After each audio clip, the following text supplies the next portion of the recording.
Britain's hopes of securing the continued right of 1 million British citizens currently in Europe to live anywhere in the EU after Brexit is being thwarted by the bloc's refusal to engage with proposals from London, according to sources close to the negotiations. The British government has called on the EU publicly and privately to guarantee onward movement rights, which would allow British nationals living in one country to move to any other after Brexit. The Brexit Secretary, David Davis, has suggested that in return the 3.5 million EU nationals living in the UK could have an indefinite right of return, should they ever move to another country.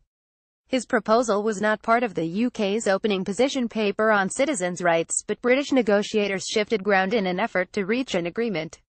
The British negotiating team made the offer of a trade-off during a week of talks at the end of September, after some discussion of the topic in earlier rounds.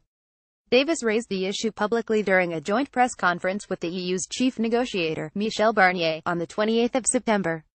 It is understood, however, that there has been no further movement in this week's talks in Brussels, to the frustration of the British team. Davis gave a hint of his irritation during a press conference in Brussels on Thursday to mark the end of the October round of negotiations, when he told reporters, "We look forward to hearing the European Union's response to this." Barnier responded, "That question remains on the table and we're willing to discuss it at the appropriate time." One source said Barnier had personally appeared open to agreement, but that he was being boxed in by what was described as a lack of flexibility by the EU 27, who appeared unable to decide whether such a compromise was acceptable. The difficulties that have arisen on the issue of onward movement are said to symptomatic of the fact that the Article 50 guidelines EU leaders agreed in April have put an overly tight leash on Barnier. Theresa May has repeatedly called for greater creativity from the EU. During Thursday's press conference, Davis also called for the European Council to adapt Barnier's mandate to allow the two sides to make progress. "We don't see the need to change the mandate at the moment. The first phase has not closed. It's not a blow to Britain, it's just the state of play," the EU source said. A spokesman for the European Commission declined to comment.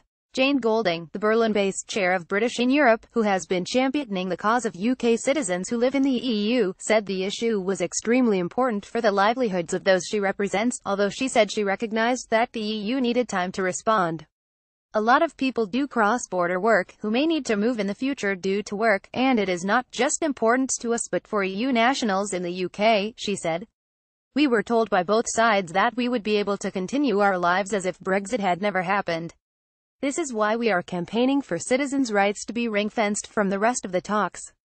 On Thursday, Barnier said he would not be able to tell the European Council summit next week that sufficient progress had been made on the opening withdrawal issues, including citizens' rights.